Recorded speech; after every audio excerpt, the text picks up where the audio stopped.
যেখানে মানুষেরা heat stroke করে মারা যাচ্ছে, সেখানেই গরমে কিছু কন্টেন্ট ক্রিয়েটর ডিম ভাজি করে কন্টেন্ট বানাচ্ছে।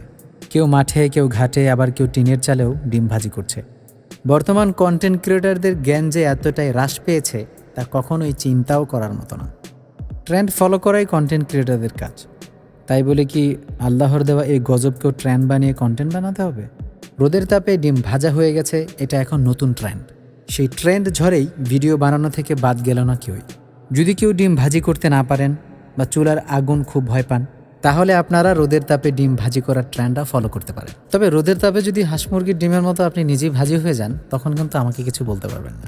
দুঃখের কথা কি বলবো ভাই রে, কিছুদিন আগে আমার এক সিনিয়র ভাই রোদের তাপে ডিম ভাজি করার রেসিপি ইউটিউবের মাধ্যমে শিখে একটি কড়াই ও ডিম নিয়ে ছাদের উপর ভাজি করতে গিয়েছিল। রোদের তাপে ডিম ভাজি করার রেসিপি ইউটিউবের মাধ্যমে শিখে একটি কড়াই ও ডিম নিয়ে ছাদের উপর ডিম ভাজি করতে গিয়েছিল। কয়েক ঘন্টা ডিম ভাজি করার চেষ্টা করে সে ব্যর্থ হয়। তারপর সে এসে আমাকে উরুম ধুরুম সেই পিটুনি পিটায়। আমার কাছ থেকে আইডিয়া নিয়ে এসে এত কষ্ট করে ইউটিউব দেখে ডিম ভাজি করার রেসিপিটা শিখে যখন ব্যর্থ হয়, তখন তার কষ্ট আমি নিজেও মেনে নিতে পারছিলাম না। তার কিছুদিন পর যখন সৌদি আরব থেকে আসা বাঙালি বিজ্ঞানী টিকটকার প্রতিবন্ধী মানিক মিয়া তার ঘরের চালের উপর ডিম ভাজি করে দেখান, তার এই কন্টেন্ট প্রথমটুকু দেখে আমি আমার সেই ভাইকে আবারও সেইভাবে ডিম ভাজি করার আইডিয়াটা দিই। তখনও সে ডিম ভাজি করতে গিয়ে আবারও ব্যর্থ হয়। আমি আগ্রহের সহিত সেটা দেখি। তখন তার কাছে তার তলদেশ ভাজি হয়ে যাওয়ার কারণ জানতে চাইলে সে আমাকে বলে তার নাকি মানিক মিয়ার মতো গেঞ্জি ছিল না, তাই সে তার লুঙ্গি ছিঁড়ে নিয়ে চালের উপর উঠেছিল, এবং এরপর থেকে বাকিটা ইতিহাস। তারপর আমি আমার সেই ভাইকে নিয়ে মানিক মিয়ার পুরো ভিডিওটা দেখি। তাকে আমার সাথে ভিডিওটা দেখাটাই ছিল আমার জীবনের সবচেয়ে বড় ভুল।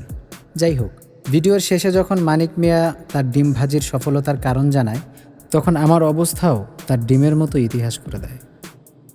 শুধু মানিক মিয়াই নয়, মানিক মিয়া ছাড়া আরও অনেক মগজবিহীন প্রতিবন্ধীরাও ডিম ভাজির ভিডিও বানাতে দেখা যায়।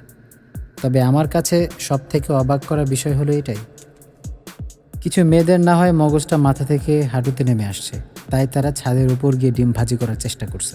কিন্তু ছেলে কন্টেন্ট ক্রিয়েটররা কিভাবে এই মগজবিহীনদের মতো কাজ করতে পারলো? এই গরমে কি তাদের মগজটাও চান্দি থেকে মাথা থেকে হাঁটুতে নেমে গেছে? যাই হোক, শেষমেশ আমি জাতিকে একটাই উপদেশ দিতে চাই, মগজবিহীন পাগল ছাগল কন্টেন্ট ক্রিয়েটরদের দেখে রাস্তাঘাটে ডিম ভাজি করতে গিয়ে নিজের সময় ও ডিম নষ্ট না করে নিজেদের ঘরে গিয়ে ডিম ভাজি করলে শান্তিমতো পেট ভরে দুদানা ভাতও খেতে পারবেন।